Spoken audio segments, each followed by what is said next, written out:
You are welcome to Nana's Tarot and Oracles. I am the Nana, and Nana loves you.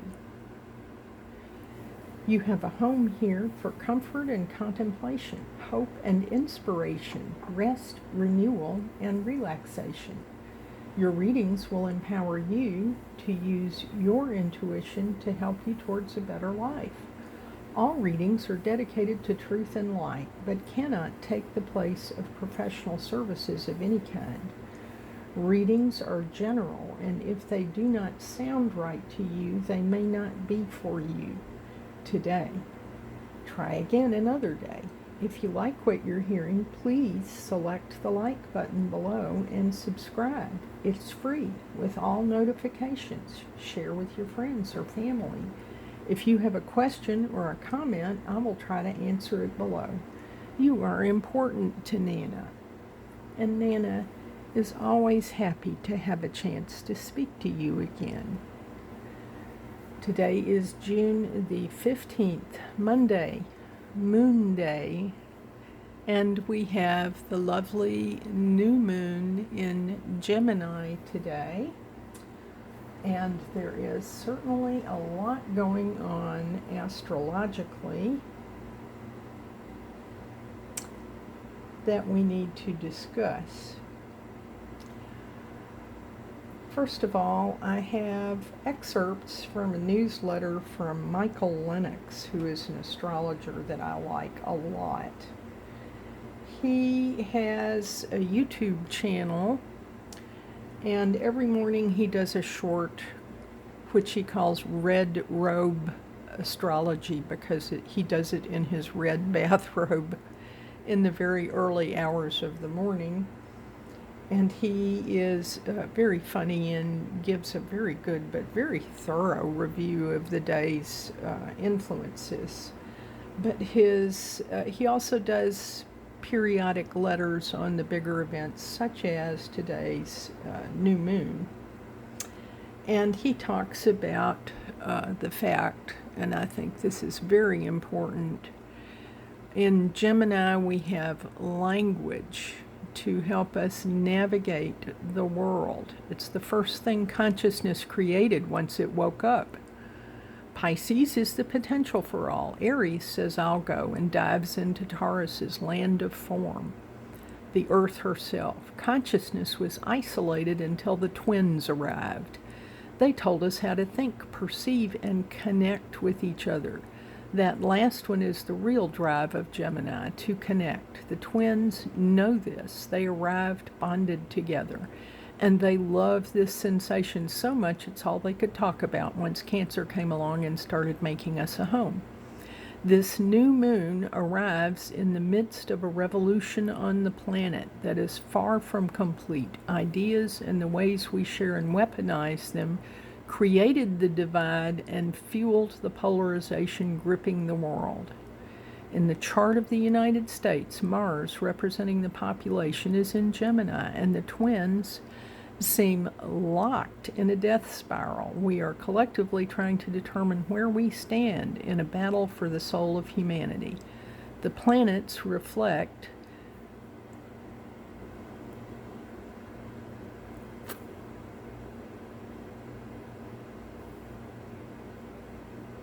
that sides are being drawn, and whether we like it or not, we must choose, and this is global. Not just in the States. It is not more spiritual to be above this. You can argue with what is if you want, but that will only generate the kind of low buzz Gemini thoughts that this lunar cycle is designed to let go of. The new moon is always the main event, so in some ways everything else happening around the luminaries is on the side. But this is not dismissive. The outer setup is what is holding the collective. As time passes through us, the sun and moon are you in body and conscious awareness with access to everything invisible here. What is distinct about this new moon is how the luminaries at 24 degrees of Gemini relate several significant threads of energy on the side, yet make no direct connection to them. Just like us right now, we know who we are, but how we relate to the outside world is highly individual. And like the sun and moon, we are all feeling a bit untethered. And then he talks about Mercury being in shadow for retrograde, which comes the end of the month. It's clear that the personal planets are reflecting some stability in mind, body, and feelings. That said, Uranus is holding a very disruptive and destabilizing T-square with the nodes of the moon. We leave the past and create the future simultaneously in a flash of lightning. After 9 months of wild personal change, we found a stable, relative landing with the new moon in Taurus. Now we get to consciously create the next chapter where we step up to share our new ideas with a new world. But here's the thing. We are quite literally at the apex of this wildly disruptive transit that is reflecting 2 years of revolution. This is forcing a change in direction that is surprising and in some cases very sudden. This can reflect both endings and beginnings, though you can count on the full moon in Capricorn in 2 weeks, removing things even if they are dear to you. In order to build your future, let part of your intentions. Today is a day that we all need to think about our intentions. Now focus on flexibility and a willingness to allow change with some grace, even as it comes at you fast and furious. And then he says Jupiter is still in generous Cancer and is close enough to Venus to be considered conjunct. This brings the expansive yummy that Jupiter offers into her transformative transits described above. Jupiter offers more in Cancer, and we feel more deserving of it with Venus in Leo. But here's another thing. This also pulls in the square with Chiron. We've been talking about Chiron lately. So recent emotional upsets may be blurring your sense of hope and possibility. If there are wounds that still hold you back, it's time to address them. In a similar theme, this new moon is opposing Black Moon Lilith. This is like a strategy meeting to examine current shame levels. Wounds are handled by Chiron, but Black Moon Lilith holds our shame specifically. Gemini loves to write. So get your journals out and begin where you are, not where you think you should be or even where you want to be. Saturn helps with structure, but in Aries, the shadow is impulse and beginning without a plan. Do not overshoot your shot. This isn't a new moon about specific manifestation. Put the mental effort into what ideas feel right for your life, your consciousness, and your vision. And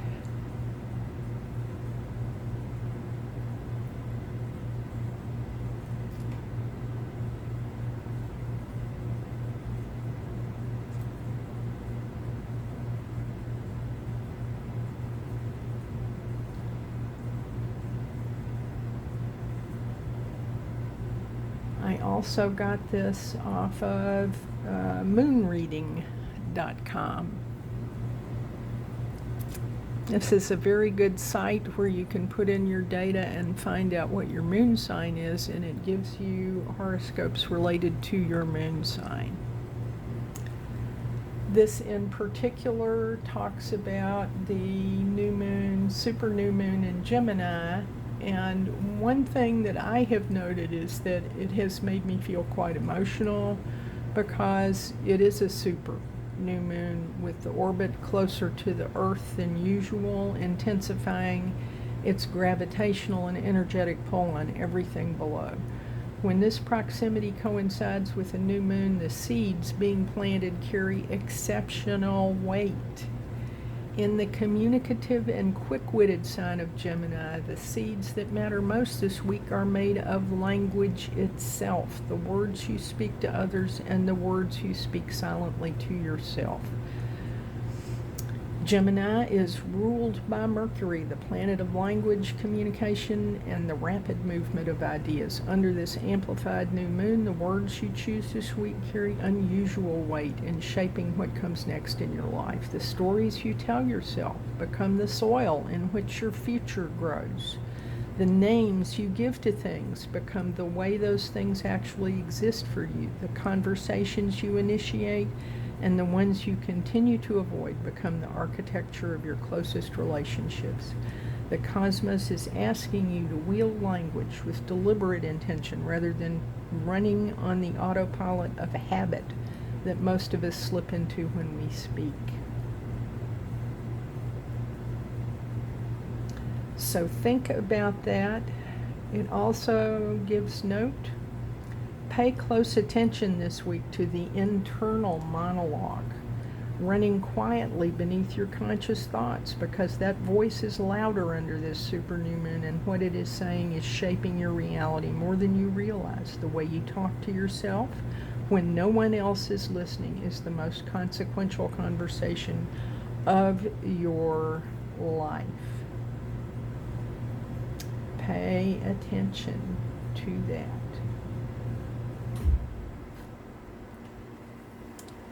So let's just take a moment to pull a couple of cards. I realize that was a lot. First of all, let's get a card from the Inner Temple Oracle. All cards were shuffled prior to the reading.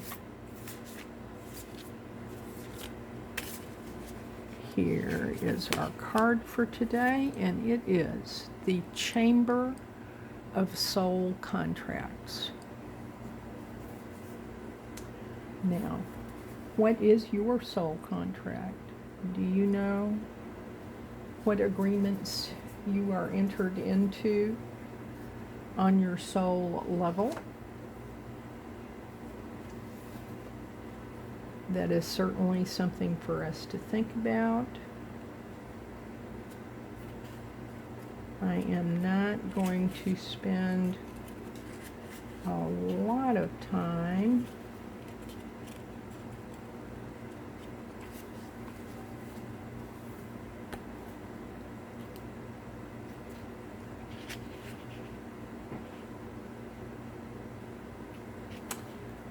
but I will show you the text if you want to read it for yourself.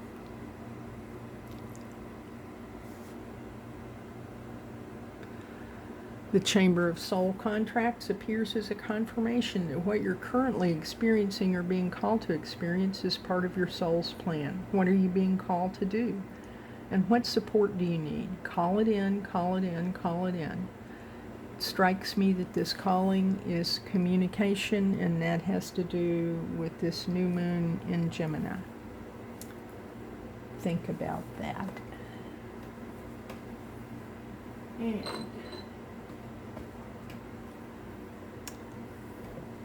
let's have a Talisman Oracle card.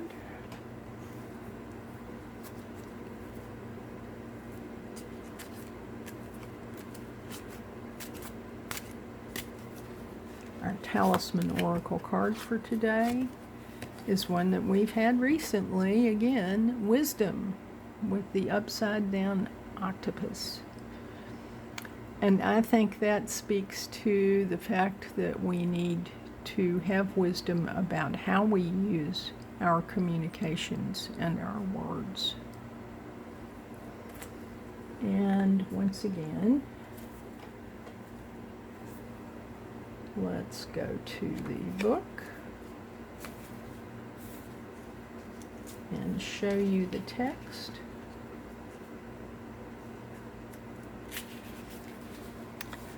The sacred geometry is there to trigger you to think about what you need to think about.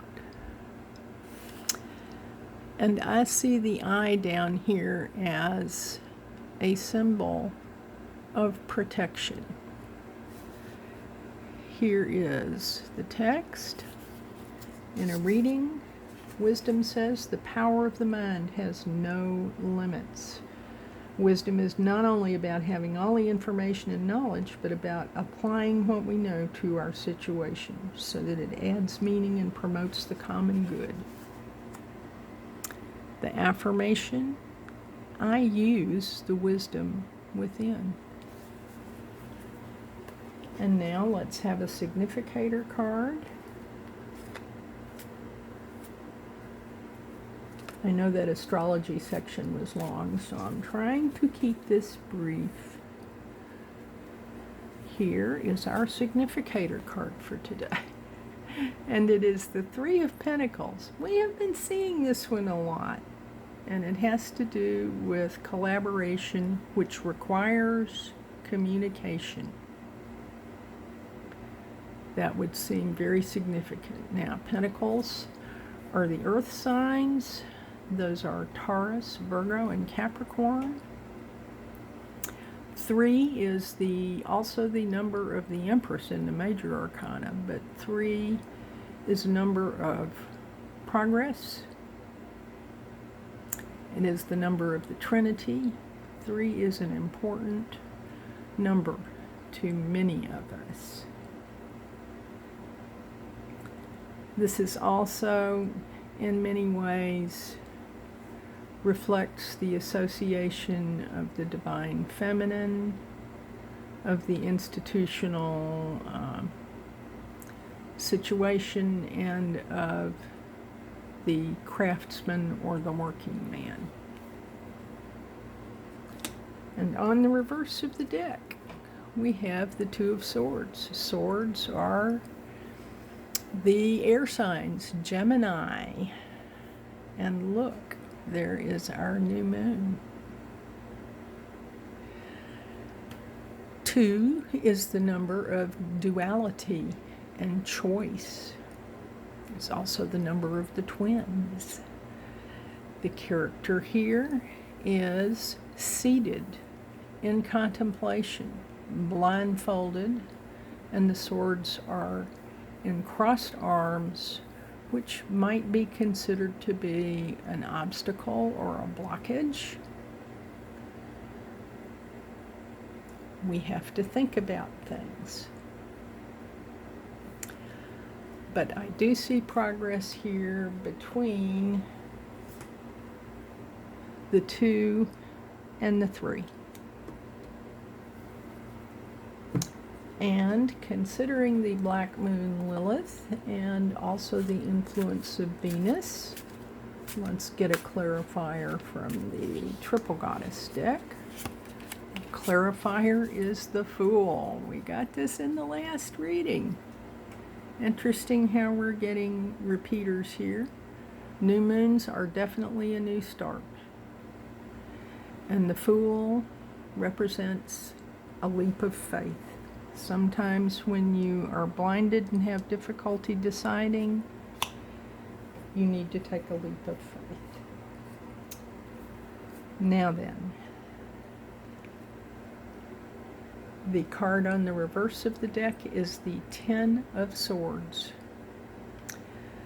Interestingly enough, the 8, 9, and 10 of Swords in the minor arcana are considered Gemini cards. They are associated with Gemini. And the 10 of Swords, 10 is the number of completion and reduces to the number 1, which is new starts and new beginnings. What is completing for you, and what cycle now are you beginning under the new moon? Ooh, we're getting a lot of interesting messages today. Now, let's have a rune. Our rune for today is Alga's Protection, and it was showing up in the reverse, which indicates defenselessness or vulnerability. Certainly, when we take a leap of faith, when we are blindfolded and making decisions, we are defenseless and we are vulnerable.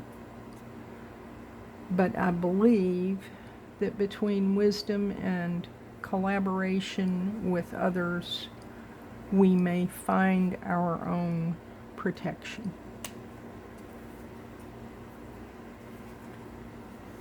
And let's have a hexagram from I Ching, the Book of Changes.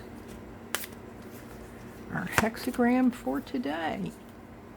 Oh my, that is obviously a scarecrow, and the number is 15, which is today's date, and which also reduces to the number 6. Let's see what the wonderful Benabel Wynn has to say about number 15.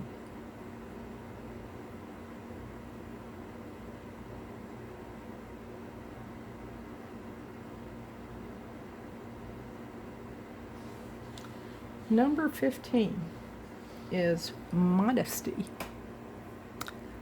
And here is the oracle.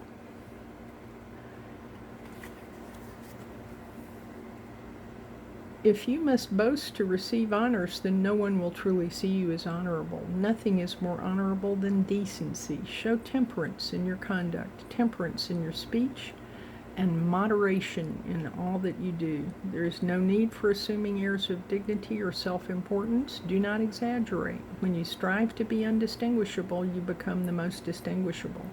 Beyond the merits of virtue, you've unwittingly provoked the evil eye of envy, and someone feels threatened by you. This person wields power. Give no one any reason to act against you. Allow no merit to the adversary's claims. And this, I wonder if this might not be what has provoked my attention to the eye on the wisdom card. Use your wisdom and you will be protected.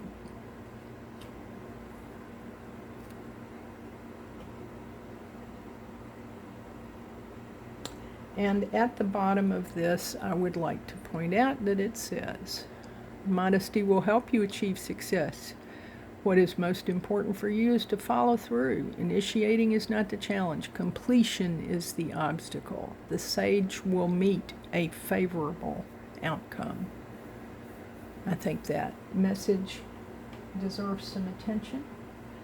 Thank you for tuning in to Nana's Tarot and Oracles today. You make Nana's day. Nana loves you and hopes you leave a question or a comment below. Select the like button, subscribe, and select all notifications. I will see you again soon in peace and love. Make your intentions today.